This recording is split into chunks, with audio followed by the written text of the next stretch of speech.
Assalamualaikum warahmatullahi wabarakatuh. Apa kabar? Semoga kalian selalu sehat dan berada dalam keberkahan Allah Subhanahu wa taala. Alhamdulillah, pada video kali ini kita akan belajar masih pada pelajaran kelima di kelas 5 dengan materi kita yaitu Rasul Allah Subhanahu wa taala idolaku. Dengan submateri keteladanan Nabi Ilyas dan Nabi Ilyasa alaihissalam. Sebelum kita memulai pembelajaran, mari kita awali belajar kita dengan membaca bismillah bersama-sama. Bismillahirrahmanirrahim.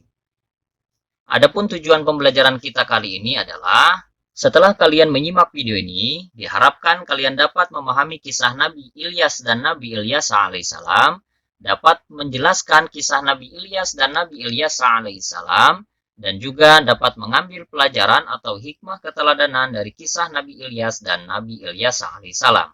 Nah, anak-anak sekalian, setelah Nabi Sulaiman alaihissalam meninggal dunia, kerajaan telah mengalami perpecahan. Hal ini terjadi karena pengaruh setan. Pengaruh kejahatan menjadi semakin buruk. Manusia yang beragama diejek dan diolok-olok. Sehingga Allah Subhanahu wa taala mengutus Nabi Ilyas alaihissalam untuk memulihkan manusia di mana pada zaman itu kerajaan sudah dikuasai oleh Raja Ahab dari Israel.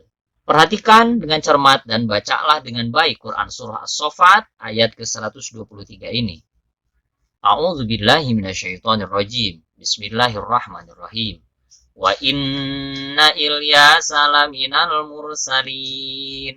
Dan sesungguhnya Ilyas benar-benar termasuk salah seorang rasul dari rasul-rasul. Nabi Ilyas alaihissalam adalah keturunan keempat dari Nabi Harun alaihissalam. Beliau diangkat menjadi nabi pada tahun 870 sebelum Masehi dan ditugaskan berdakwah kepada orang-orang Finisia dan Bani Israel yang menyembah berhala bernama Baal di kota Balbak, Syam.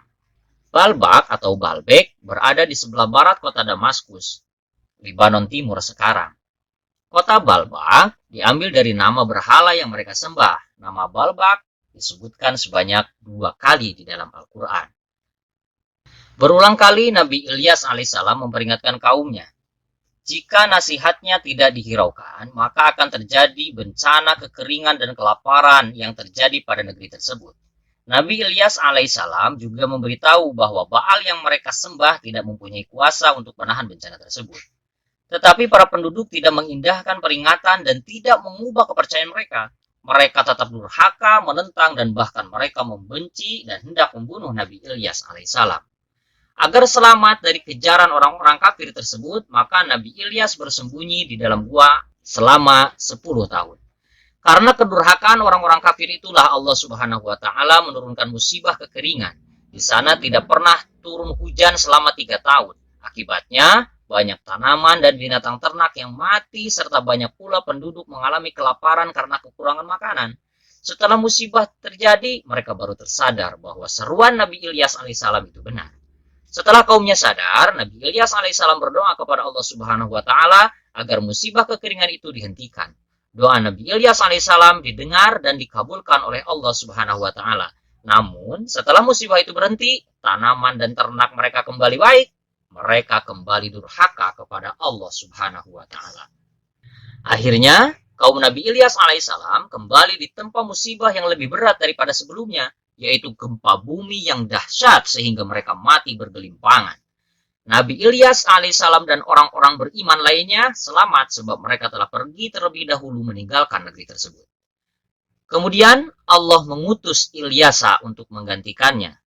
Ibnu Abbas mengatakan bahwa Nabi Ilyas alaihissalam adalah paman dari Nabi Ilyasa alaihissalam.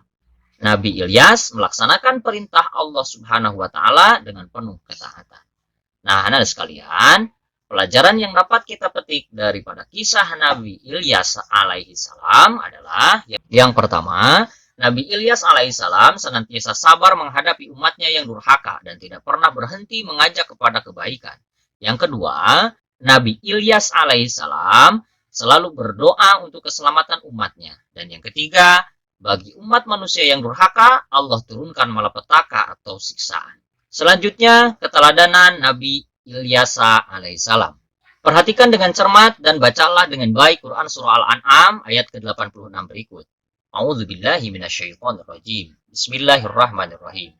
Wa Ismail wal Yasa'a wa Yunus wa Luta wa kullan faddalna 'alal 'alamin.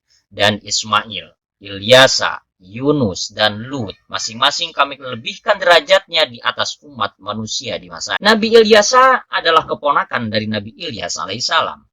Ia pernah bersembunyi bersama Nabi Ilyas alaihissalam di gunung untuk menghindari bala tentara Raja Balba. Setelah Nabi Ilyas meninggal dunia, Nabi Ilyasa menggantikan dan mengurusi kaumnya. Allah menjadikannya sebagai nabi setelah Nabi Ilyas alaihissalam. Nabi Ilyasa alaihissalam melanjutkan misi pamannya sampai akhirnya kaum Nabi Ilyasa kembali taat kepada Allah. Selama masa kepemimpinan Nabi Ilyasa alaihissalam, kaum Bani Israel hidup rukun, tentram, makmur karena berbakti dan bertakwa kepada Allah Subhanahu wa taala. Akan tetapi setelah ia wafat, kaumnya Bani Israel kembali durhaka kepada ajaran Allah yang dibawa oleh Nabi Ilyasa. Hari demi hari mereka semakin kufur kepada Allah. Pada akhirnya Allah Subhanahu wa taala melenyapkan kenikmatan dan kesenangan hidup kaumnya sehingga jadilah mereka dilanda kesengsaraan. Pada saat-saat seperti itu lahirlah Nabi Yunus alaihissalam.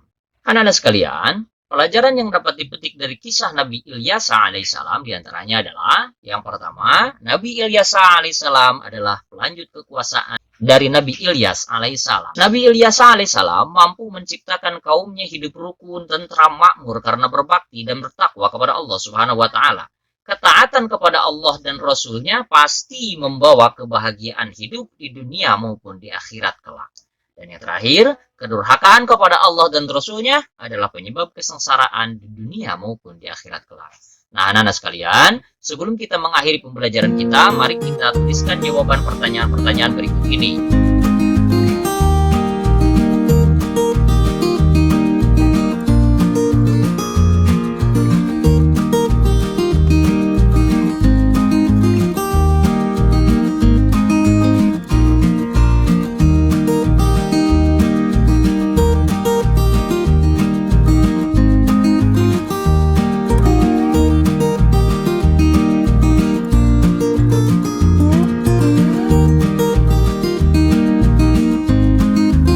Demikianlah pembelajaran kita kali ini, semoga bermanfaat. Mari kita akhiri pembelajaran kita dengan membaca hamdalah bersama. Alhamdulillahirabbil alamin. Assalamualaikum warahmatullahi wabarakatuh.